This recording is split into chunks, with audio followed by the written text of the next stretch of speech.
지금 우리 하나님 말씀 봉독하겠습니다. 하나님 말씀은 고린도후서 4장 7절에서 12절입니다.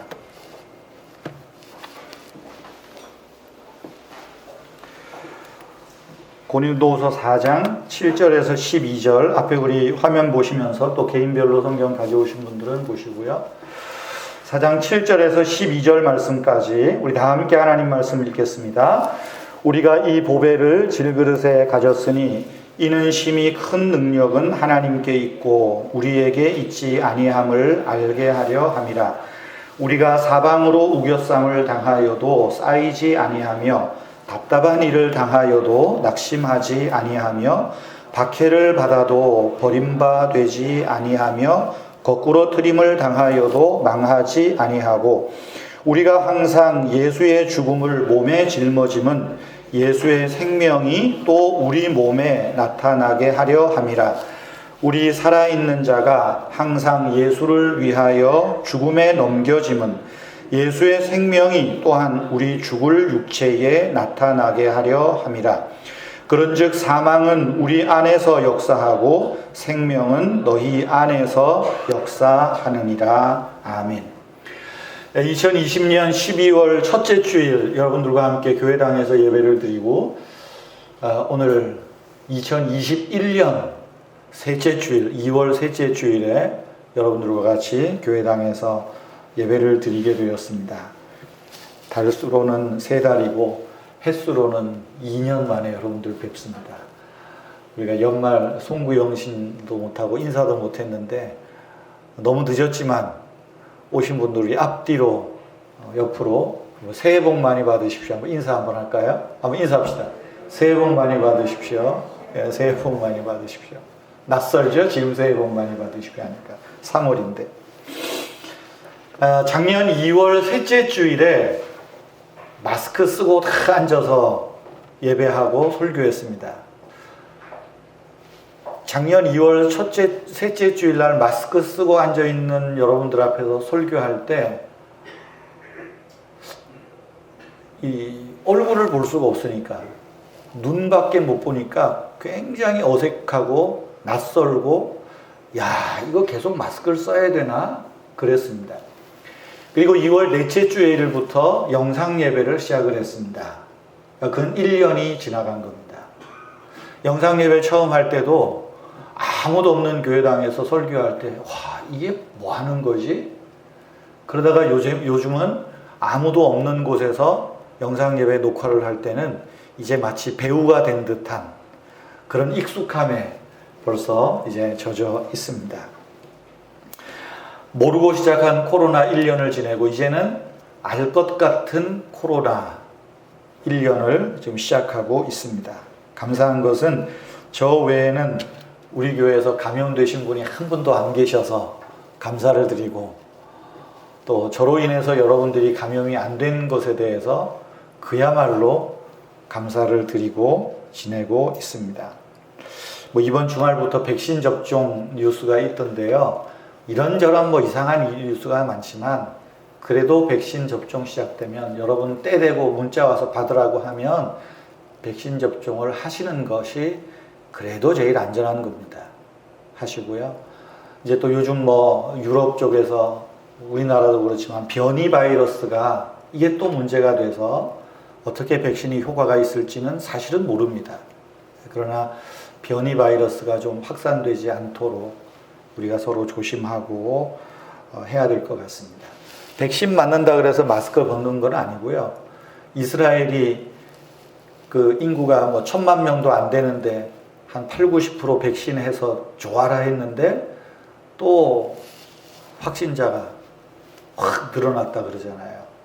그거는 내가 백신 접종 맞았으니까 마스크 벗고 괜히 그냥 또 볼키스하고 이러다가 그런 확진이 되지 않나 그런 생각을 합니다. 백신 접종이 돼도 여전히 마스크 잘 쓰고 다니셔야 되고 모임이나 식사 모임이나 이런 것 조심해야 된다는 것 여러분 뉴스 들어서 잘 아실 것입니다.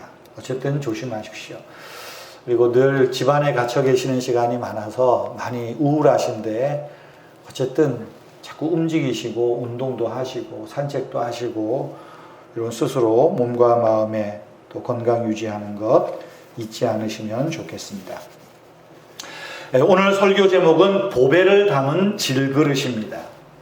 또 다르게 말하면 질그릇에 담긴 보배, 이렇게도 말할 수 있습니다. 질그릇은 흙으로 만든 그릇입니다. 한자로는 토기라고 합니다. 고대 문명을, 전 세계적인 고대 문명을 살펴보면 어딜 가나 최초로 발견된 그릇은 토기입니다. 흙그릇입니다.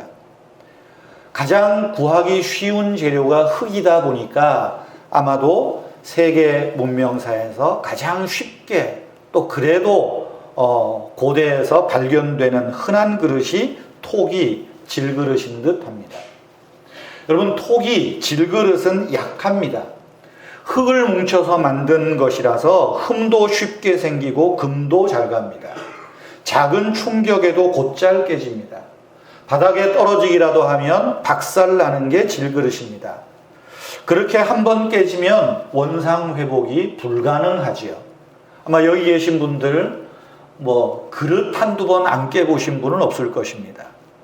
저 역시 괜히 설거지하다 하니까 제가 맨날 설거지하는 것 같죠? 맨날 설거지합니다.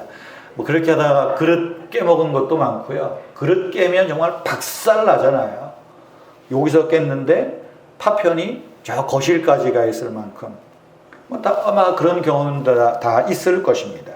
이처럼 질그릇, 그 그릇은 오랜 세월 연약함의 상징이었습니다. 그런데 세계 어디에서나 최초의 그릇으로 발견되는 그 그릇, 연약한 그릇이지만 그 그릇이 어쩌면 우리의 삶을 지탱해 온 가장 귀한 것이었다라고도 생각할 수 있습니다. 인류의 처음 그릇은 아마 질그릇으로 시작한 것이 하나였을 것입니다. 그런데 이것이 세월이 가면서 노시나 쇠로, 유리, 기타 등등의 재료로 그릇을 만들었습니다. 그러다가 금이나 은 같은 값비싼 재료로 만든 그릇도 등장했습니다. 그릇이 다양해지면서 거기에 담는 내용물도 달라지기 시작합니다. 그 그릇을 쓰는 사람의 신분도 달라지는 듯 합니다. 금그릇에는 뭔가 값진 것이 담겨질 것 같고 금그릇을 쓰는 사람은 아무나 쓸 수 없는 사람으로 우리는 인식합니다. 반대로 평범한 재료로 만든 그릇은 그야말로 평범한 사람들이 평범한 것을 담아 쓰는 것으로 인식합니다. 새로운 재료로 만든 그릇이 하나둘 추가될 때마다 어쩌면 볼품없고 멋없는 질그릇은 허드렛 물건이나 혹은 볼품 없는 것을 담는 용도로 전락하고 말았을 것입니다. 여러분, 그릇 종류가 많아지면서 사람들은 이제는 그릇 자체를 꾸미는 일에 관심을 갖기 시작합니다. 그래서 그릇은 뭘 담는 기능을 떠나서 장식품 구실을 하기 시작합니다. 그릇에 아름다운 그림을 그려놓기도 하고 유약을 바르고 화려하게 그림을 그리고 독특한 재료를 만들고 고도의 기술을 발휘해서 예술미를 높이는 청자, 백자 이런 그릇이 등장하기도 했습니다. 그러나 여러분, 이런 그릇들이 있다 하더라도 무언가 예술품으로 그 존재를 드러낸다 하더라도 그릇이 처음 발명되었을 때는 기본적으로 무언가를 담기 위해서입니다. 모든 그릇들이 다 오목하잖아요. 길쭉하든지 오목하잖아요. 그 오목한 빈자리에 뭔가가 담길 때 그릇이 그릇 노릇하는 겁니다. 오목하게 비어있는 그 자리가 바로 그릇의 존재 가치입니다. 이처럼 그릇은 뭔가를 담는 데 목적이 있습니다. 뭘 담았을까요? 여러분, 최초의 그릇을 만들고 질그릇을 만들고 뭘 담았을까? 그냥 혼자 상상해 보면 아마도 제일 처음 담은 건 물이 아니었을까 싶습니다. 다른 거는 이파리에 담아 먹어도 되는데 물은 그렇지 않잖아요. 사람이 물 없이 살 수 없습니다. 근데 물은 그릇이 없으면 담을 수가 없고 보관할 수도 없지요. 그러니까 아마도 질그릇의 사용 첫 번째는 물을 담지 않았을까 싶습니다. 불도 담았을 것이고 음식도 담았겠지요. 물이든 불이든 음식이든 살기 위해서 꼭 필요한 것들을 물에 담았다는 것입니다. 이처럼 제일 약한 질그릇이 오랜 세월 동안 우리 인간 삶에서 가장 중요한 것을 담당해왔다. 우리는 알 수 있습니다. 그런데 여러분이 그릇이 어떻습니까? 동서고금을 막론하고 거의 모든 문화에서 사람을 그릇에 비유해서 말하고 있다는 것입니다. 우리 동양에서는 그릇을 어떻게 표현합니까? 그 사람의 됨됨이, 인품을 이야기를 할 때 그릇을 비유합니다. 그래서 그런 말 있잖아요. 군자는 대인은 그릇이 큰 사람이요, 소인은 그릇이 작은 사람이라. 그 사람의 됨됨이와 인품을 이야기하는 겁니다.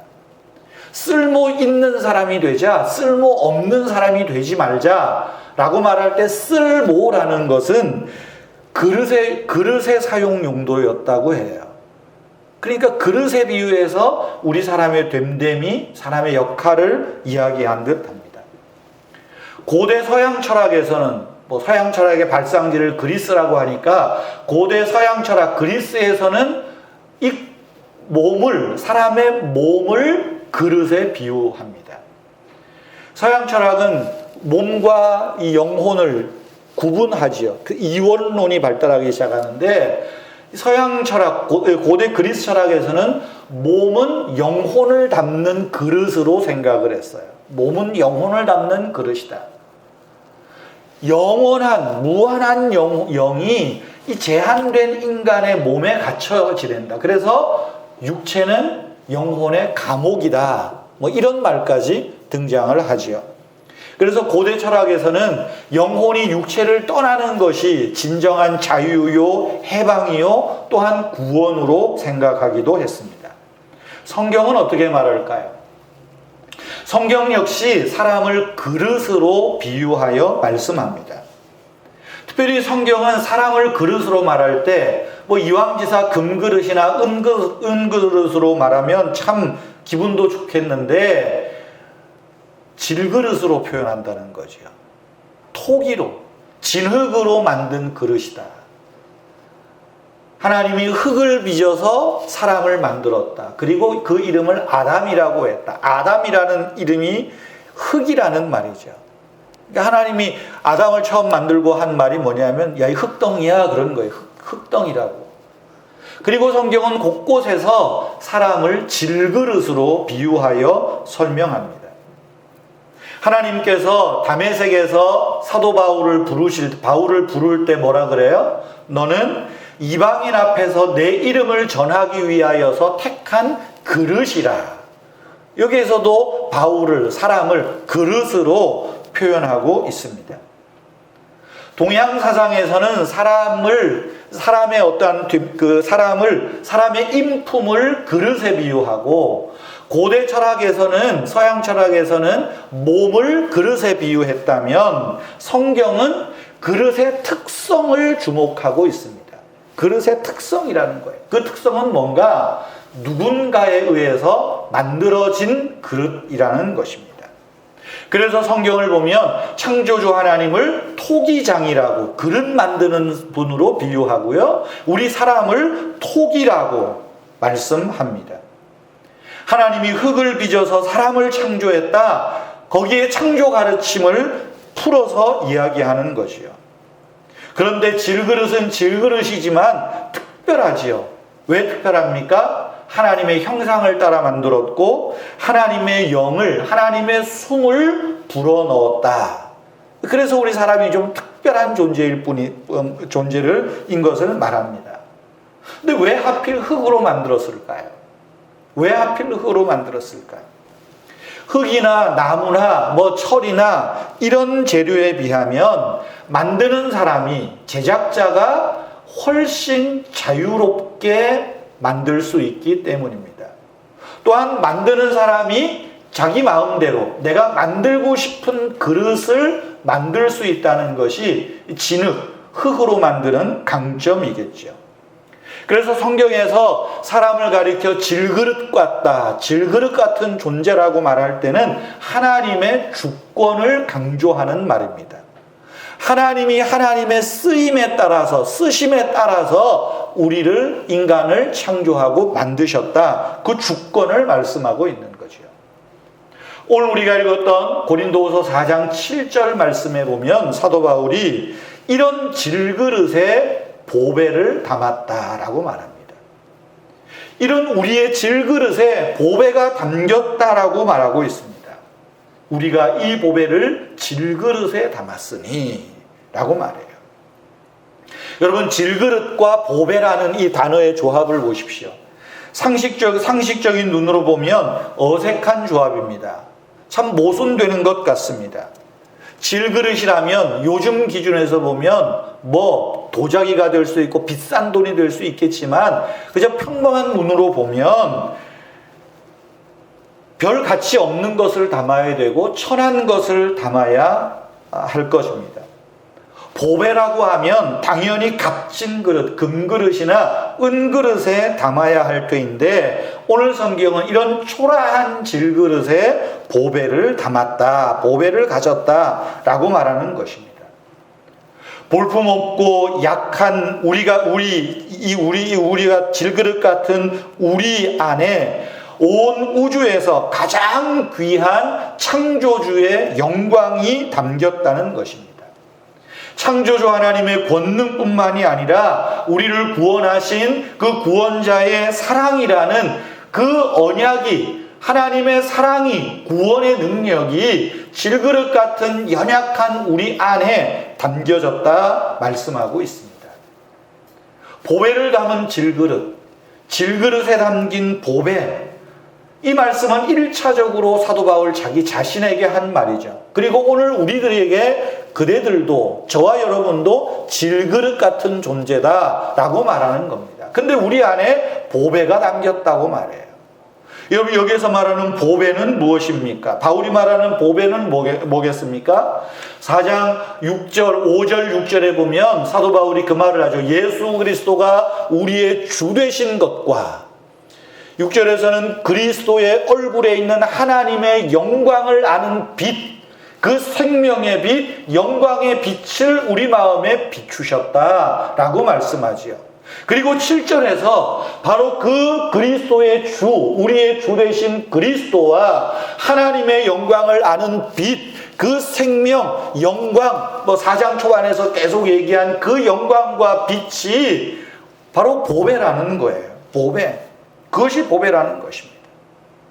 바로 우리 안에, 질그릇 안에 담겨있는 보배, 바울 안에 담겨있는 보배는 생명을 주는 복음입니다. 예수 그리스도입니다. 그리스도를 알게 하는 빛입니다. 그리스도의 십자가 사랑이요 하나님의 창조의 은혜요 우리를 구원하신 하나님의 능력입니다. 이것이 보배라는 거예요. 하나님께서 복음의 빛을 비춰주실 때 그 영광이 우리 안에 들어옵니다. 그 영광을 다르게 표현하면 하나님의 영, 성령을 가리키지요. 하나님의 영이 들어오시면 우리는 하나님의 생명으로 변하는 거예요. 하나님의 사랑으로 변하는 것입니다. 그렇기 때문에 사도 바울은 질그릇 안에 있는 이 보배가 뭔가? 바로 예수 그리스도요, 하나님의 사랑이요, 우리를 구원하신 능력이요, 하나님의 영광을 아는 빛, 바로 그것이 보배라. 포괄적인 의미로 말씀하고 있는 것이지요. 사도 바울은 바로 자기 안에 담겨있는 그 보배를 자랑하는 사람이었습니다. 자기 안에 있는 보배이신 예수 그리스도를 전하는 사람이었습니다. 바로 바울은 예수의 생명, 주 예수를 구주로 믿고 그 생명을 누리고 생명을 전하는 사람이었습니다. 그런 바울이 여전히 자기 자신을 그릇 가운데서도 가장 보잘것없고 약한 질그릇에 비유하고 있다는 것입니다. 어떻게 보면 사도 바울은 내가 질그릇이다라고 말하는 것은 좀 신세 타령 같아요. 1차적으로는 연약하고 비천한 하나님의 주권 안에 있는 자기를 표현하는 말이지만 두 번째로는 푸대접 받고 있는 자기의 처지예요. 어디서 푸대접 받습니까? 고린도라고 하는 지역에서 푸대접을 받아요. 바울이 어떤 천대를 받았겠습니까? 8절 9절 말씀에 보면 사방으로 우겨쌈을 당하고 답답한 일을 당하고 박해를 받고 거꾸로 뜨림을 당하는, 여러분 이 현실이 푸대접 받는 거 아니겠어요? 유대인들은 바울이 예수를 전한다고 박해하죠. 또 바울과 같이 예수를 전하는 사람들도 그 중에서 전도자들 일부는 바울이 예수를 알기 전에 다메섹에서 예수님을 만나기 전에 신자들을 박해하고 죽이는 일에 가담했던 그 과거의 전력 때문에 바울을 꺼려했던 전도자들도 있습니다. 심지어 바울이 가서 복음을 전하고 교회를 세웠던 그곳의 교인들조차도 이상한 소리에 현혹되어서 바울의 말을 믿지 않기도 하고 바울을 그 교회에서 배척하는 일까지 벌어지기도 했습니다. 그것뿐인가요? 바울은 복음을 전하다가 이방 나라에서 매를 맞기도 하고 죽을 뻔한 일이 한두 번이 아니잖아요. 그 질그릇이에요. 아니 세상 천지에 내가 보배가 내 안에 있고 내가 보배를 내 안에 담고 있는데 나를 이렇게 대우할 수 있어? 어떻게 나를 이렇게 대우하고 나를 이렇게 내몰 수 있냐? 어쩌면 자기 신세 타령인 듯 하기도 합니다. 그런데 여러분, 사도 바울이 그렇게 자신을 한탄하면서도 바울은 자기 안에 있는 보배로 인하여서 내가 쌓이지도 않고 낙심하지도 않고 버림받지도 않고 망하지도 않는다라고 말씀합니다. 아니, 사도 바울은 질그릇 같은 자기 자신이 깨지면 깨질수록 자기 안에 있는 보배가 더욱더 빛을 발하고 드러날 수 있기 때문에 나는 괜찮다고, 그래 짓밟으려면 짓밟아라, 오히려 당당하게 말하는 것입니다. 깨지면 깨질수록, 망하면 망할수록 나의 능력이요 나의 생명이요 나의 보배이신 예수 그리스도가 드러나고 예수 그리스도가 나타나기 때문에, 그래 나는 괜찮아, 아 그래 나를 무시해, 그래 나는 질그릇일 뿐이야. 바울은 스스로 한탄하면서 또한 그 안에서 자신을 위로하고 힘을 얻고 보배이신 예수를 붙들고 있다는 사실입니다. 여러분, 그런데 오늘 우리가 읽었던 7절 말씀에 보면 왜 바울이 내가 쌓이지도 않고 낙심하지도 않고 버림받지도 않고 망하지도 않느냐 이렇게 말하는 이유가 있어요. 반전이죠, 반전. 7절 보세요. 우리가 이 보배를 질그릇에 가졌으니 이는 심히 큰 능력이 있고 우리에게 있지 아니함을 알게 하려 함이라. 오늘 우리가 예수를 믿으면서도 신앙생활하면서도 착각하는 것 중에 하나는 내가 자꾸만 질그릇인 거를 잊어요. 내가 질그릇인 걸 잊고 금그릇이 되고 내가 하나님이 나를 보배롭게 본다고 해서 내가 뭔가 대단한 사람인 걸로 자꾸만 생각을 하고 착각을 한다는 거예요. 바울이 일침을 가하는 것입니다. 질그릇 같은 우리가 보배를 가졌다는 것은 우리의 능력은, 우리의 생명은 나에게 있지 않다는 거예요. 오히려 나는 깨지고 나는 망하고 나는 오히려 천대받는 것이 하나님의 능력이 나타나는 길임을 기억하라 말씀하고 있는 겁니다. 그릇이 번쩍이지 않는 이유는 보배를 보배로 드러내기 위해서입니다. 보배를 간직한 그릇은 그 자체로는 아무 의미가 없어요. 여러분 생각해 보세요. 금으로 만든 금쟁반, 순금쟁반에 황금을 담아놨다고 생각해 보세요. 그 황금 그릇 안에 담긴 황금이 돋보이겠습니까? 그거나 그건 안 돼. 그거나 그건 안 돼. 아니요. 오히려 보배가 드러나려면 어쩌면 가장 천한 그릇인 질그릇에 있을 때 오히려 더 드러나는 것 아닙니까? 내가 담은 보배가 빛나는 것, 내 안에 있는 하나님의 능력이 나타나는 것, 내 연약함 때문에 보배는 더욱더 빛나는 거예요. 그래서 고린도후서 12장에 가면 사도 바울이 계속 말하는 것이 뭡니까? 나는 약합니다. 그러나 그리스도는 강합니다. 나는 약합니다. 그러나 예수는 강합니다. 왜요? 나는 질그릇같이 깨지고 나는 질그릇같이 무너지는 존재이지만 내 안에 계신 그리스도가 나를 붙들고 그리스도의 생명 안에 살도록 한 그 하나님의 은혜를 계속 이야기하는 거예요. 그리고 우리가 찬송도 알잖아요. 563장. 내가 연약할수록 더욱 귀히 여기사 높은 보좌 위에서 낮은 나를 보시네. 내가 연약하기 때문에. 그죠? 그래서 하나님은 약함을 아는 사람을 귀히 여기시는 거예요. 그런 자를 높이 보시는 겁니다. 또한 성경은 말씀드린 대로 동양사상은 어떤 사람의 인품, 고대 철학에서는 사람의 몸을 그릇에 비유했다면 성경은 질그릇이라고 표현할 때 그 그릇의 쓰임을 강조하는 말입니다. 그러니까 그릇의 본연의 목적을 강조하는 거예요. 디모데후서 2장에 보면 집에는 금그릇도 은그릇도 많은 그릇이 있지만 어떤 그릇을 쓰겠는가? 깨끗한 그릇을 쓴다라고 말하지 않습니까? 아무리 재료가 화려해도 그 안이 곰팡이가 쓸고 구더기가 있으면 그 그릇은 사용하지 않습니다. 그래서 성경은 그 그릇의 쓰임을 이야기를 해요. 그릇은 장식품이 아니라 하나님이 쓰시기 위해 만든 그릇이다. 성경은 그것을 강조하는 겁니다. 창조와 구원에는 목적이 있습니다. 토기장인은 그 그릇의 쓰임을 위해서 그릇을 만들 뿐입니다. 성경도 그런 쓰임을 생각하고 사람을 질그릇이라고 하는 것 같아요. 특별한 목적을 염두에 두는 거예요. 여러분, 질그릇 같은 우리를 하나님이 부르시고 우리 안에 보배를 담아 두셨습니다. 그 쓰임의 목적은 뭘까요? 우리의 삶을 통해서 하나님의 영광을 드러내는 목적입니다. 고린도전서 10장 31절 잘 알죠?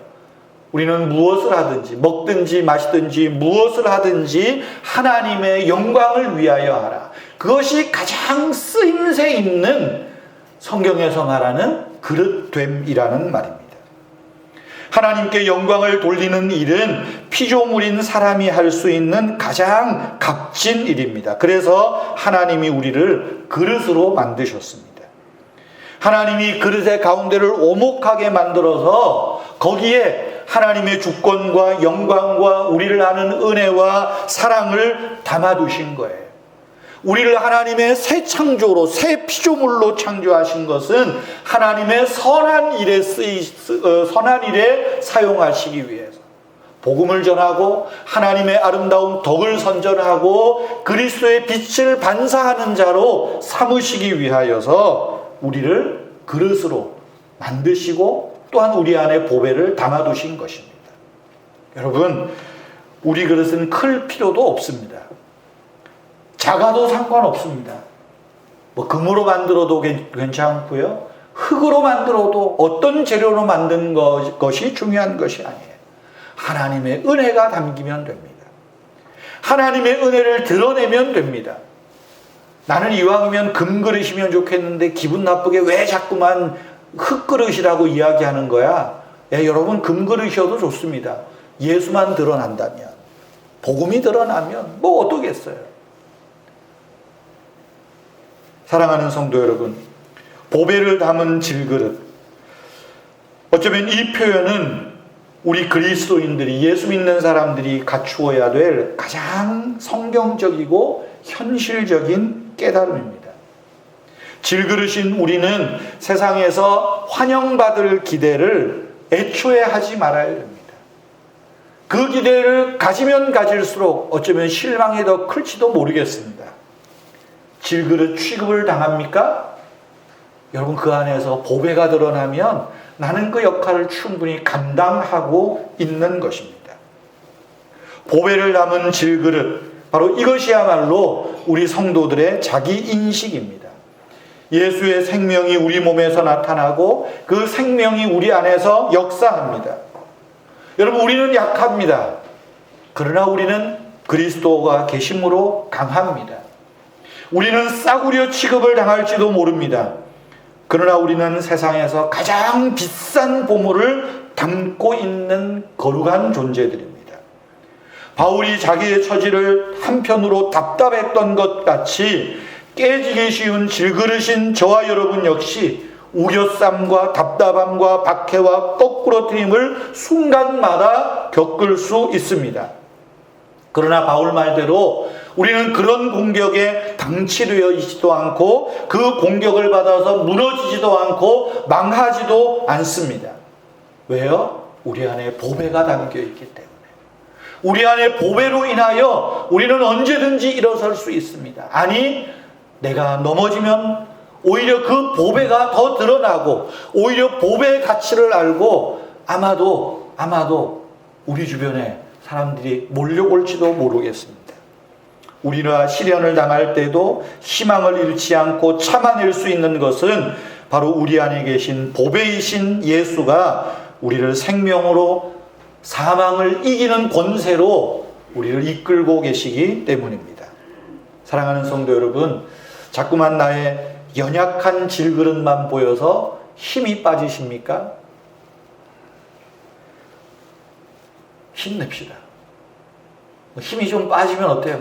빠지더라도 잠깐만 빠지시고 오늘 말씀처럼 내 안에 보배가 드러나고 그 보배이신 예수 그리스도가 나를 지탱하고 그 보배가 곧 내 가치라는 것, 바로 그 믿음 가지고 우리가 주님으로부터 힘을 얻고 위로를 얻고 한 걸음 더 도약하면 좋겠습니다.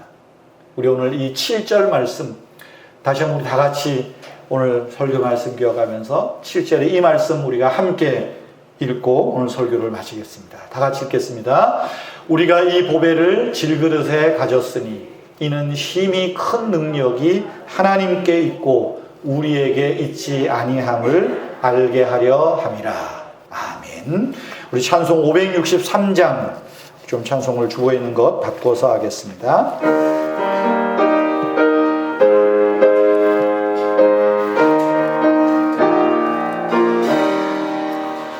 예수 사랑하심을 성경에서 배웠네.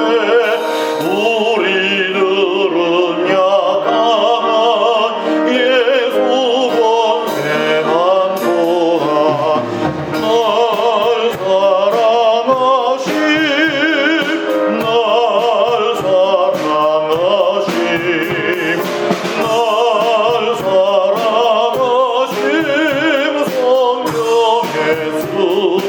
날 나를 사랑하시고 나의 죄를 다시소 하늘 문을 여시고 들어가게 하시네.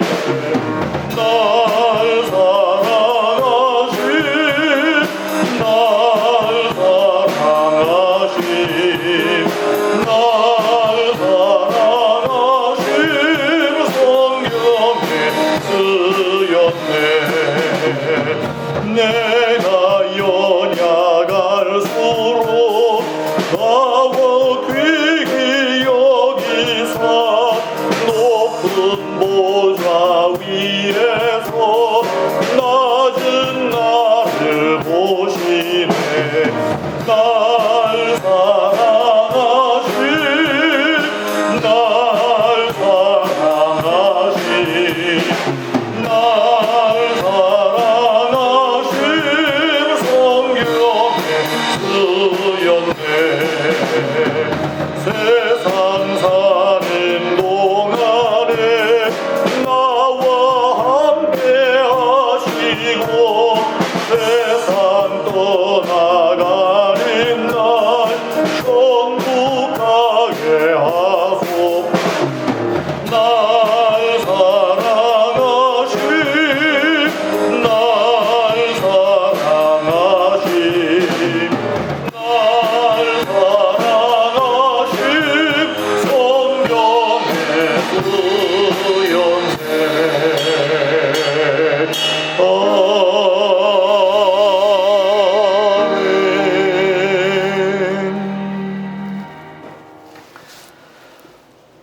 하나님께서 쓰시기 위하여 우리를 질그릇으로 빚으신 그 크신 사랑과 질그릇인 우리 안에 보배로 찾아오신 그 예수 그리스도의 사랑과 보배를 빛나도록 하시며 우리와 함께 머무시며 우리에게 생명 주시는 성령님의 능력과 임재와 인도하심이 오늘도 보배를 질그릇인 우리 몸 안에 우리의 심령 안에 담고 또한 우리의 삶의 현장으로 나아가는 사랑하는 성도님들 위해 그 가정과 주님의 몸된 교회와 자녀들 위해 항상 함께 있을지어다. 아멘.